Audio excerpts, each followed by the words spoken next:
I'm Anthony Wilroth. Welcome to Eyes on Como, where we put a spotlight on Columbia and Boone County local government and politics. And welcome to part 3 of our video series on the saga of the 6370 homeless camp eviction. If you haven't watched them already, go back and watch part 1 and 2 of this video series. To catch you up a little bit though, we had a homeless encampment here in Columbia, Missouri. That was at the intersection of Highway 63 and Highway 70, kind of behind Home Depot. And the city of Columbia decided that they were going to clear it, and they cited in doing so a citation or violation notice from the Department of Natural Resources. This was parroted in the media by several sources until ultimately myself and some others, as well as Mike Murphy of Como Buzz, figured out that that was a misrepresentation of the facts. There was never actually a violation notice or citation of any sort. They had simply forwarded citizen complaints along to the City of Columbia. The City of Columbia took that and ran with it as an opportunity to wash their hands of any questions that may be asked of them when it came to whether they had to evict this homeless encampment. Then in part 2 of our video, we looked at how the community responded. Myself and other activists around town showed up to city council and gave public comments, and at the end of the meeting, it was time for staff to give comments. So we were looking to see what council had to say about it and what city manager DeCarlin Seawood had to say in particular. So that's what we'll be looking at in part 3 of the video series today. We'll jump right into that. Now, before we get into the meat of it all here, we do have one housekeeping issue. I want to show you some comments from 6th Ward Councilwoman Betsy Peters, where she responds to public comments that were given by Chris Jones, where Chris Jones levied some accusations against Betsy, and Betsy Peters clarifies here that those were not true. One other question, or one other comment, or I have 2 other comments. One has to do with Glenn and picking up his stuff at the Flat Branch Park. He had been removed by the police for reasons I don't know. But when I got there, people at the diner were concerned that his stuff was going to be disappeared before he got back. So I went over there and picked it up and put it in his liberated Eat Well cart and moved it over to the diner. And he picked it up the next day when he came back to the area. So I was not removing his stuff. No. I was not. I like that guy. He's a little strange, but he's fine. With that clarification out of the way, let's jump into staff comments about the issue at hand here, the clearing of the homeless encampment. So we'll first take a look at comments from 1st Ward Councilman Nick Knott, 2nd Ward Councilwoman Andrea and Mayor Barbara Buffalo. So I'm interested in, and maybe this happened more recently than I am aware of, but I would be interested in, given Council's consent and DeCarlin's thoughts, in having a formal report at the end of our next council meeting, if possible, on the efforts to secure a somewhat long-term and or permanent space for the unhoused. We're talking about a lot tonight, and how there's so many options out there. I'm interested in where that stands and what the timeline is, what the plan is. Clarify.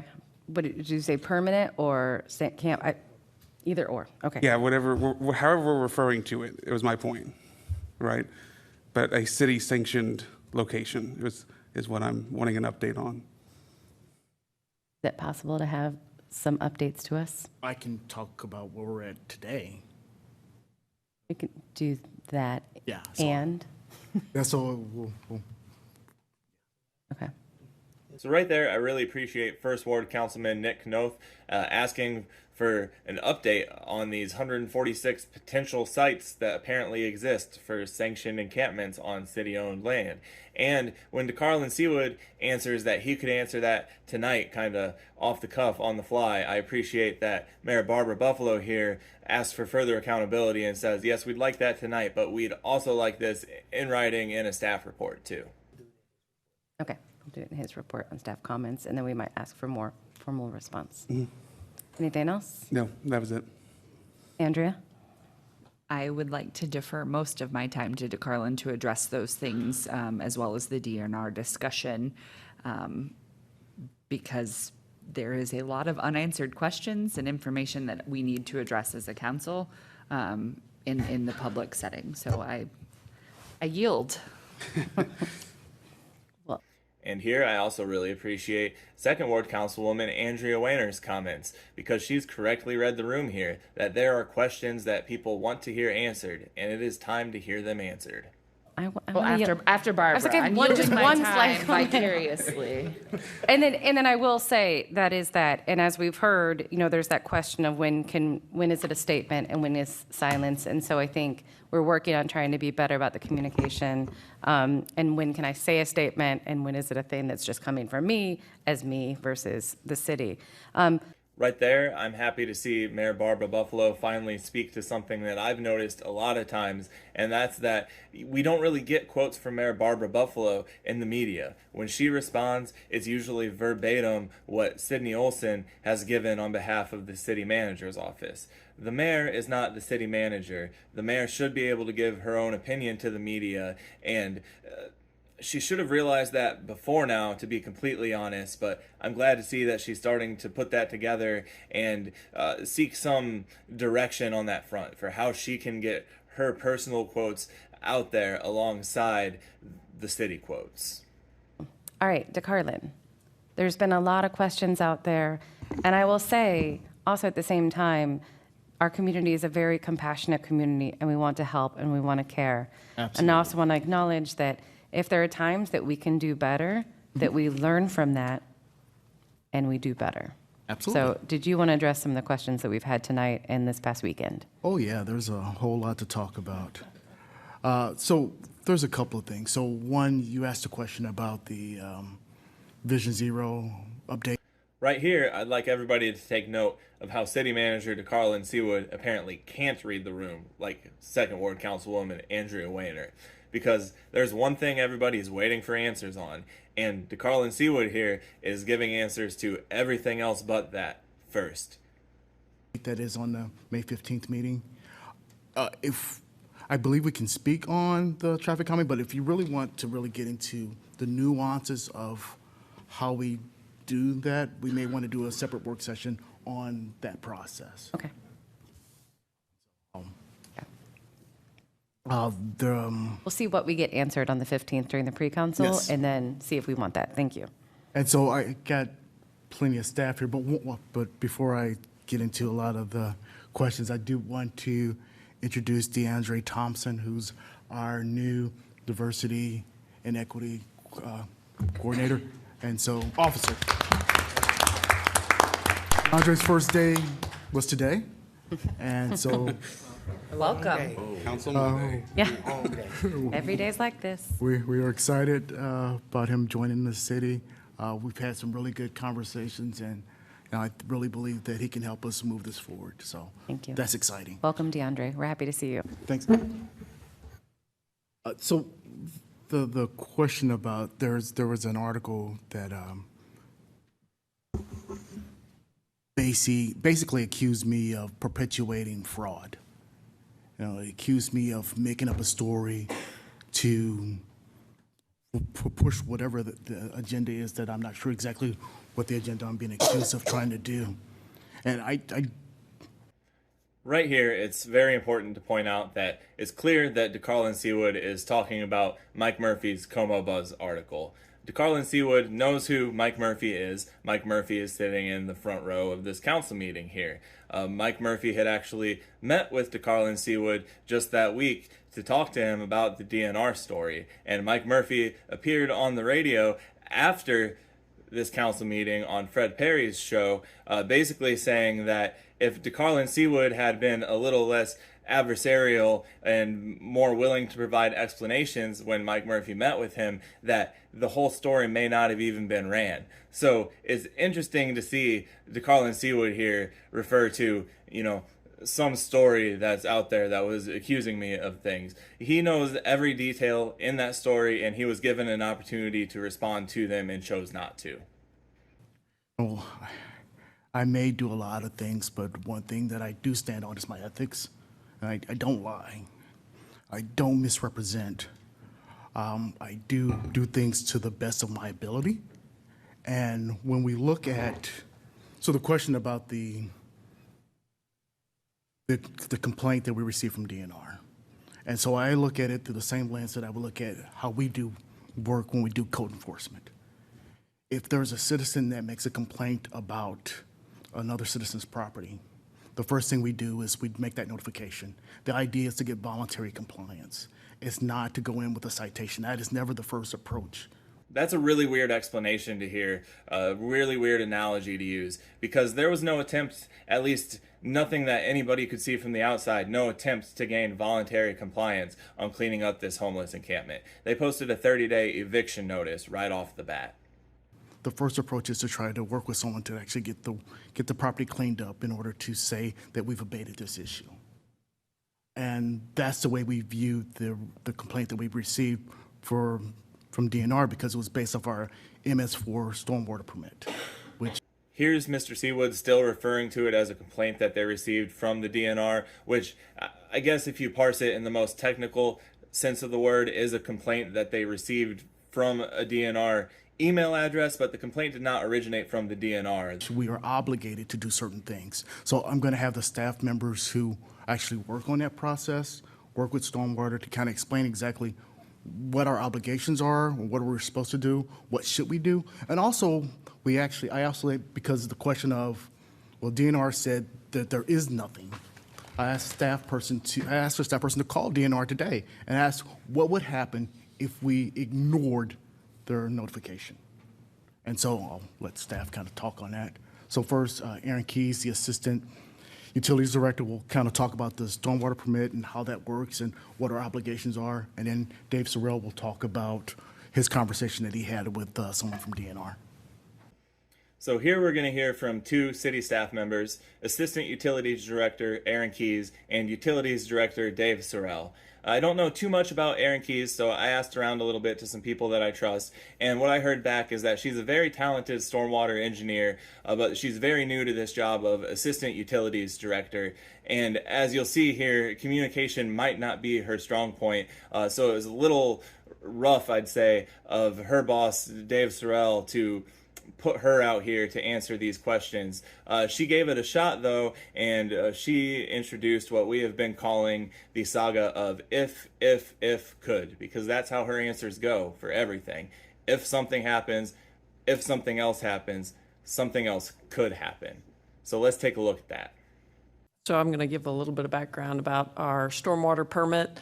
I know some of you probably know quite a bit about it, Ms. Buffalo, but just for the benefit of the entire group.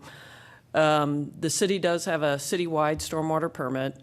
It's called a Phase 2 Municipal Separate Storm Sewer System, which is an M and 4 S's, so that's where the MS4 comes in, permit. It's issued by the Missouri Department of Natural Resources. And we are co-permittees with the University of Missouri and Boone County. As part of this permit, it specifically does not authorize discharges that are non-stormwater discharges into our waterways. So this permit has a lot of requirements in it. Among these requirements, the requirements are called minimum control measures. Minimum control measure 3, MCM3, is specifically about illicit discharge detection and elimination. When DNR first issued this permit to the city, we were required to develop ordinances and enforcement practices to address illicit discharges and illegal dumping to protect our waterways and, to protect our waterways. So the city specifically has ordinances in Chapter 12A that outlines let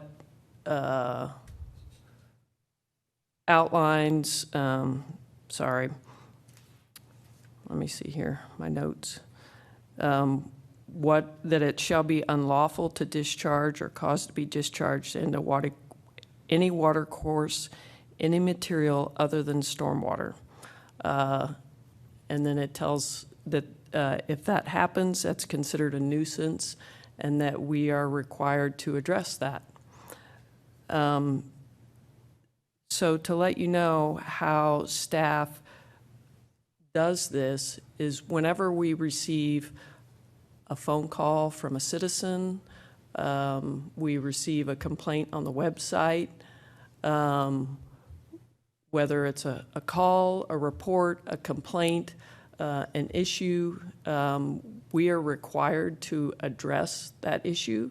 We go out and we have a staff person that does an investigation to determine, sometimes we get a call that the water is discolored in a certain creek or a stream, or there's foaming, or there's some other issue. So we go out and investigate to see if we can find out what the problem is. Sometimes we found out that we have a sanitary sewer that's overflowing. And so then we have to go clean that up and we fix our sanitary sewer overflow. Sometimes we've received reports that somebody is dumping oil into a storm drain.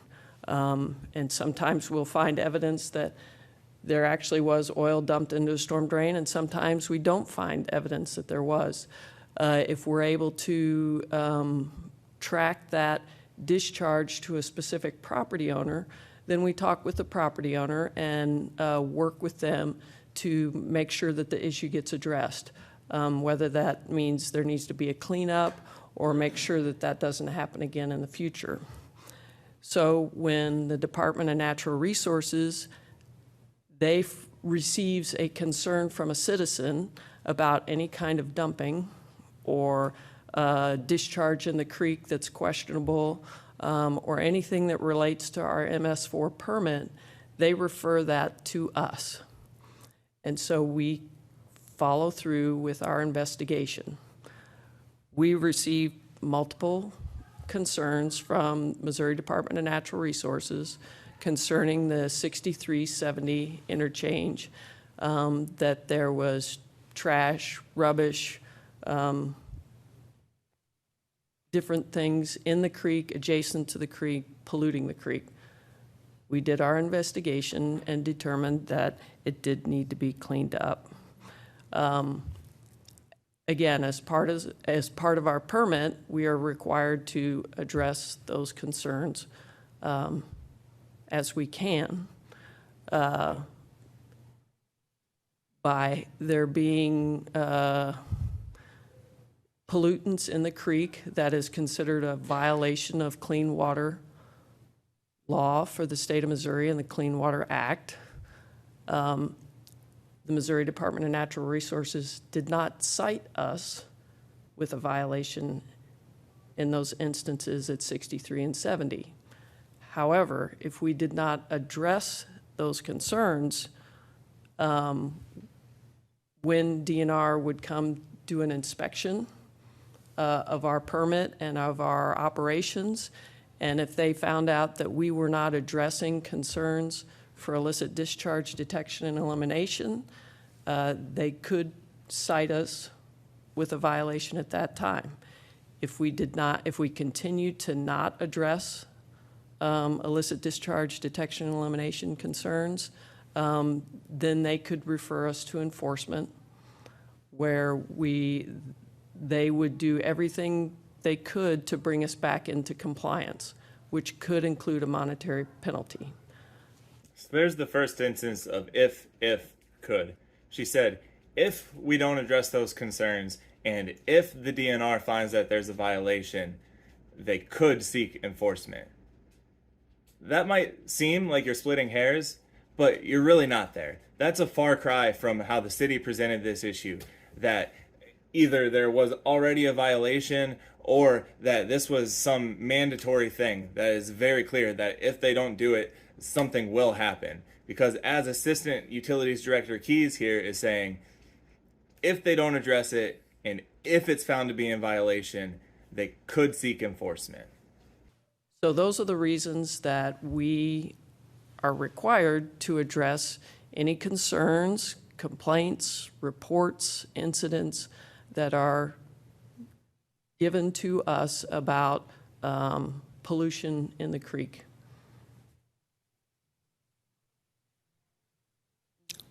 Next up is Utilities Director Dave Sorel, who I think should have been providing these answers to begin with more of the saga of if, could. His answers sound an awful lot like Aaron Keyes. I spoke with DNR today, and I can't really say much more than what Mrs. Keys said.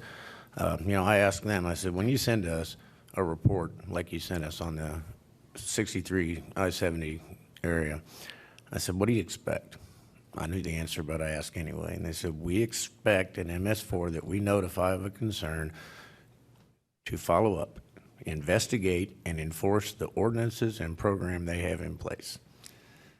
And I said, well, what happens if it doesn't happen? And they said, well, we keep record of all the times we've referred something to you and the responses we receive back from the MS4 community. And then when we do your next inspection, which we should have one this year, they said we evaluate that, and NDNR evaluates it to determine if we're doing what we're supposed to, if we're following our ordinances and our program and our permit requirements. And they said, if not, it could result in violation. Then I just asked the question straight up. I said, what if we just chose to ignore a concern that you forwarded to us? And they said, well, that again would come up during your next regularly scheduled inspection. And if we determined that you were not following your ordinances and program, then we would cite you with a violation. And they said, if you repeated it, we would send you to enforcement, where they would take all actions necessary to compel the MS4 community to comply with their ordinances and program, and it would include a monetary penalty.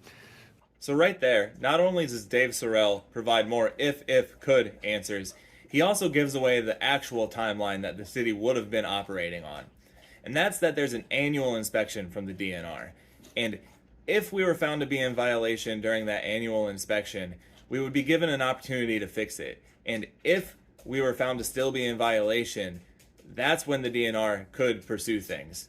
So the annual inspection was really the earliest deadline they could have been working with. And honestly, they could have pushed past that too. They said their goal is voluntary compliance. So when we get these sort of things from DNR, whether it be sanitary sewer, stormwater, air permit, solid waste permits, we take them rather seriously and try to make certain that we don't end up in that abatement order or enforcement section. We've been through it a time or two in the past. It's not pleasant. So, DeCarlo, I'm going to ask the obvious question. So if we were concerned about illicit discharge, and I'm assuming I'm assuming we're talking about something that, was it an option for us to add, like porta potties?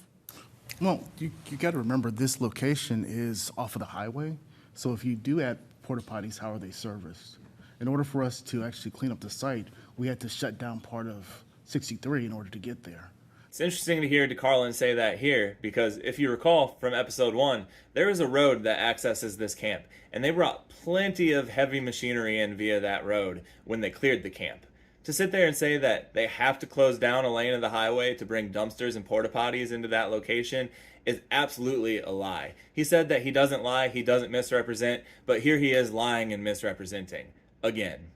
So it's not as simple as to say, well, put dumpsters out there or put porta potties out there, because this location doesn't set for that. It doesn't allow for that. I could also point out that illicit discharge makes you think of a liquid or something, but one of the things, it's unlawful to place, deposit, dump any refuse, rubbish, yard waste, paper litter, discarded or abandoned objects into any waterway. So a shopping cart thrown in the creek counts as a violation. I feel like that was just Dave Sorel being kind of flippant, but it's actually funny because what he's talking about there is the closest thing that they did receive to an actionable item from the DNR was a photograph of some shopping carts in the creek. So I don't know, maybe they could have just pulled the shopping carts out of the creek. And then my other question was, like, so you just mentioned the way, how did we talk about this? Because I also had heard, from others that we were cited from DNR. And that is actually one of the more important comments of the entire council meeting, because that's Barbara Buffalo revealing that this wasn't only a problem with the city manager's office and how they communicated to the media and how that was disseminated to the public, But there was a problem with how the city manager's office communicated with the mayor as well, because she was also under the impression that they had received a citation. So what did we say out there? So we said we received a notification from DNR. We've never said that we were cited. And so we said we received a complaint, but no one ever said that there was a citation. What was said was, and I said it on the radio, I said that, we received notification. If we do not follow through with that notification, the next step would be a violation notice. I'm not the only one with questions, sorry. Andrea? This may be an obvious question, but how does evicting an entire camp address the issues of trash and stuff in the water? Well, so when we cleaned up the camp, we cleaned up 93 tons of debris. So I'd be interested to fact check that 93 tons of debris. It just seems like an awful lot for what was a volunteer effort that was done by early afternoon. And one of the gentlemen that loves to post about the homeless encampments and how terrible they are for Columbia around town has said that he went back there and checked and they've done a terrible job cleaning it up. So I'd be interested to see that too. Did they pull 93 tons of trash out, and how much trash might still be back there today? And so if that just allowed to sit, it will eventually pollute your streams, pollute your area. Betsy? This isn't as much of a question because as the longest person on city council now, I remember we were in trouble with DNR a number of years ago because of our overflowing sewers, having too much stormwater in our sewers and popping the sewer manholes off and then having raw sewage. And it seems like we got, I don't know if we ended up being, I guess we were cited, but we weren't fined. Yes, we were fined in the Okay, we were end. fined, but we weren't fined as much as we could have been fined No, the because we came original- up with a. The what original was that? abatement order they proposed required us to do $56 million worth of improvements over a 15-year period of time. And we negotiated a different program that we thought would be better, which was the integrated management plan for wastewater and stormwater. And they agreed to allow us to develop that. They've included it as a permit requirement in both our stormwater and sewer permits. And then we paid a $15,000 penalty, and we had to pay reimbursement of costs for their investigation. Okay, so that's one of the reasons they're keeping track of us? Or totally separate? That's totally separate. Okay.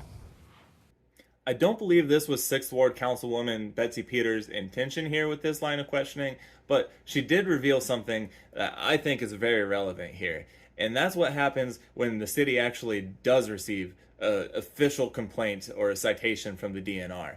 And that's that the city fights compliance every step of the way because they don't like doing anything that they don't think they have to do. And they definitely don't like paying fines. So to say that if the DNR were to come and cite them for this homeless encampment, they'd have no choice but to do everything that the DNR says about it. That just doesn't match up with past city actions where they have absolutely been willing to fight the DNR on issues about this very same creek. Yeah, Nick?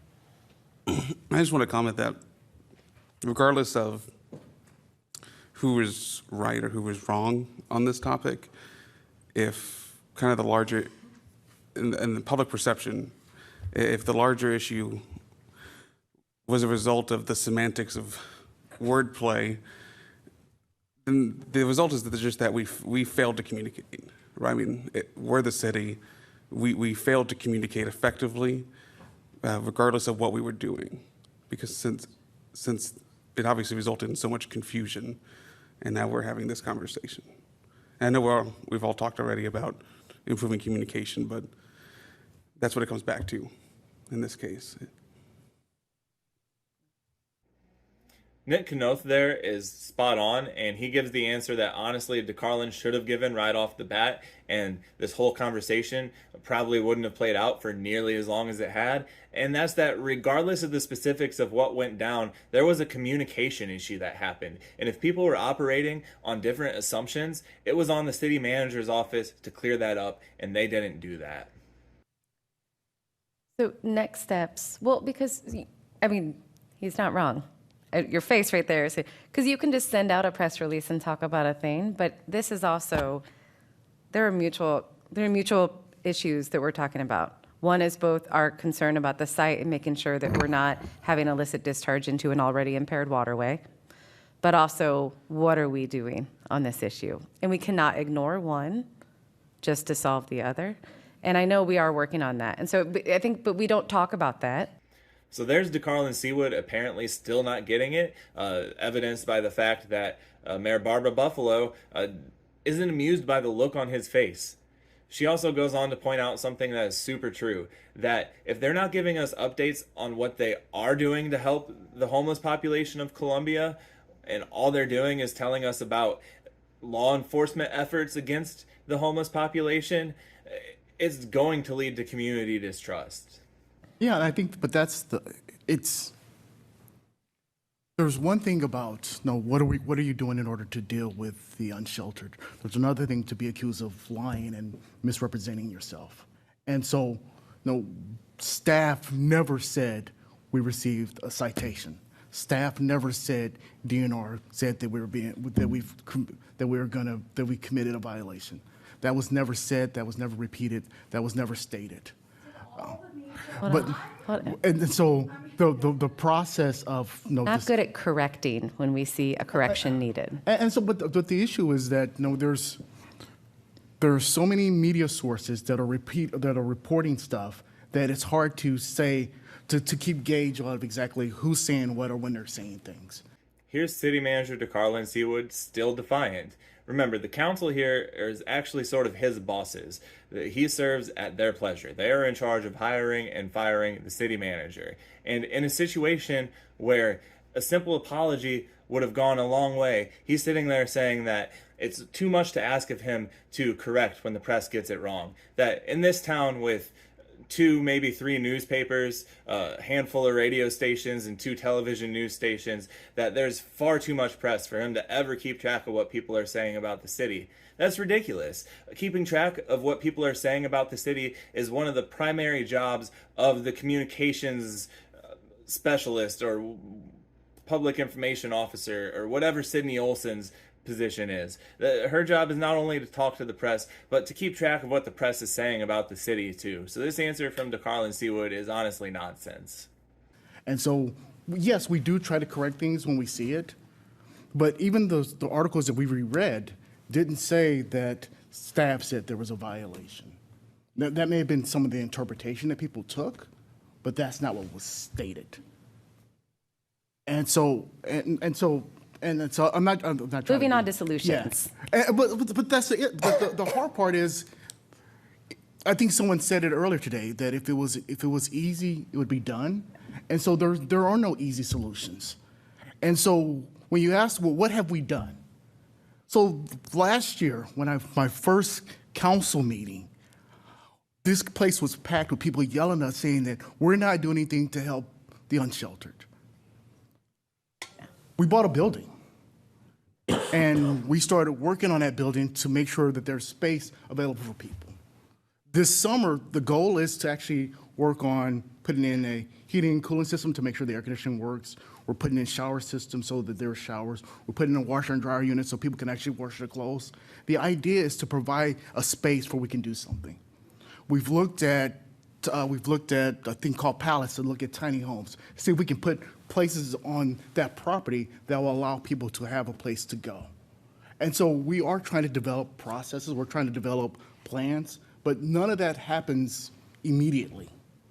And it takes a lot of study, it takes a lot of time. When we talk about affordable housing, we reached out to a community to say, okay, how are you doing it? What have you done? What works, what doesn't work? We've reached out to several communities to talk to them about processes so we can help develop something here. And I mean, that's how we get things done. It's not inventing the wheel, it's actually communicating with people who have successes to see how can we reproduce that here in our community.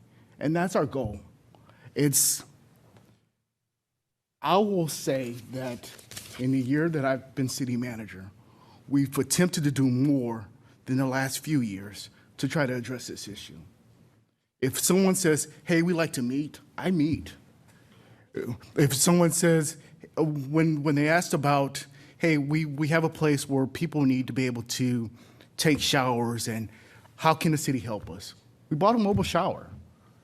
That mobile shower unit hasn't been deployed at all yet. And in fact, last time anybody that I know asked about the status of it, it hadn't even been ordered yet. So it's a little weird for DeCarlin to be bragging about this accomplishment of having ordered this mobile shower unit when that's accomplished nothing yet.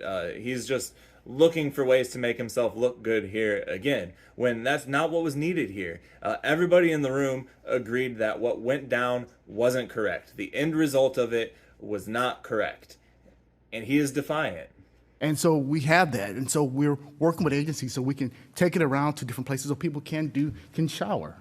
When request was made about, can we have a location for us to do something, we tried to look at the MK Memorial to say, okay, here's a space that we can utilize to do something to help people. And so we're not ignoring this issue. We're trying to find solutions that will work. And that is something that staff has been dedicated on. You know, when we talk about hiring somebody, you know, the idea from Stephanie is, okay, we need somebody who, this is their point, this is their sole thing to do. So they're not pulled in so many different directions. Because that's one thing that we do have with our staff. We have staff who are working on multiple projects, multiple things, and so they're getting pulled in 15 different directions, so things do kind of get pushed to the side. So let's have someone, this is our sole job. One of the things that we're going to present at this upcoming budget is we're actually going to develop a department whose job is to look at housing and hire, and so that'll be that sole focus. When we talked about with Boone County about looking at doing a housing study, you know, the city said, okay, we'll put $150,000 into this. Tell us what, the first question was, tell us how much you need. And when they told us how much they needed, we said, okay, we will commit $150,000 to this project because we know how important it is. I mean, we're not ignoring these issues, but it takes time to study it. It takes time to develop it. And once we have a plan to move forward, we can bring something forward that says, okay, here's a solution to this issue. It's, you know, I think, you know, I'm lucky enough to say as a city manager, I do have a staff that's dedicated to find solutions. What I've done since I become city manager is say, I'm going to give you the tools to do that. And that's what we've been working on. And, you know, it's interesting. Normally the department directors are all hiding in the back room, but they're all out here because they understand what we're trying to do and what we want to get done. And it is not us trying to, you know, use our homeless community as pawns. It's not us trying to ignore an issue. No, the easiest thing to do with the DNR complaint would have been to ignore it altogether and pretend like it didn't exist, but that's not the right thing to do. And so it is trying to come up with solutions. You asked a question about the, I know someone mentioned that there was a report from GIS saying that they were looking at different sites, and that was done under Mr. Glasscock. And so they did look at that. They actually, I think they put out an RFP, and they couldn't find anybody to say that they would support that effort. Quick fact check and a little tease of episode 4 of our series here. He's right that happened under a previous city manager's office, but at that point in time, he was the deputy city manager. And our 4th episode is going to explore what we've recovered through sunshine requests about that first attempt to maybe get a sanctioned camp here in town. And an awful lot of those emails came from DeCarlin Seawood's office. So sure, it came under a previous city manager, but he had a lot to do with it, and he could give a better answer than that if he wanted to. And so, but there are solutions that we're looking at, and hopefully we will, no, not hopefully, we will find solutions that we can utilize that can help. I can't say that it will help every single person, but if we can help some people, I think it would be impactful. We're not waiting for the Voluntary Action Center for VAC to build the Opportunity Campus. That is a desire, and we're excited to be part of that, but we're trying to do things ahead of that, because we would like for, once the Opportunity Campus is in place, for it to be an easier process for them. And so ideally, if my goal for right now is to turn the Ashley Center into a year-round facility. that it will house Ratty and house Turning Point. That's my goal. And that's something that we've been working on for the last few months. I'm hoping that we get there, but I mean, that's the goal that we have right now. And so we are moving forward. We are continuing to move forward on trying to provide the services that are needed to support. I would like to say thank you to you as well as your staff on the job well done. And to everybody in the room, there is no easy solution to what we're undergoing right now.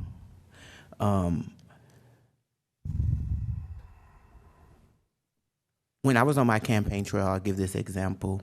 When I was on my campaign trail, I said certain things, but the media may have mishapped a word or two. It's okay on both sides to admit that we're wrong, find a solution, and move forward. So wherever the wrong lied, whether it be a statement from staff on this side, even on this side, we have to find solutions. So, because we're one Columbia ultimately. Sure. And we all have to remember that we're one Columbia working towards a common goal to move forward. And so to everybody in the room who's passionate about everything that they spoke on, I say thank you.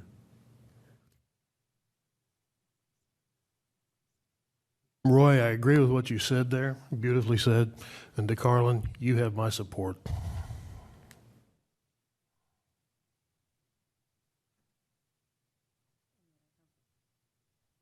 Any other staff comments on that? So, 3rd Ward Councilman Roy Lovelady, I know him really well, and I understand why he said everything that he said there. When Don Waterman chimed in, though, and said, DeCarlin, I support you too, there was a moment where I was afraid that there was going to be a choreographed effort from every single member of council up there to join in and say, we support DeCarlin Seawood after all of this. And I'm glad that instead what followed was deafening silence. Yeah, I was going to have Matt Stevens come up and talk about the stop day. And To go back on that. Okay. While we're waiting for Matt to come up, are we expecting, Nick had asked about, you kind of gave a verbal report on some of these things. Can we maybe just kind of let's do this more frequently, yes. write this in writing? Okay, and that helps us know when to expect things to come. I think it also helps you get community support because it shows that you are working on this.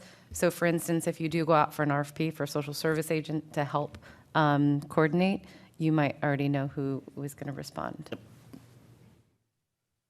And that concludes city staff's answers to what happened with the camp clearing and the DNR citation that never existed.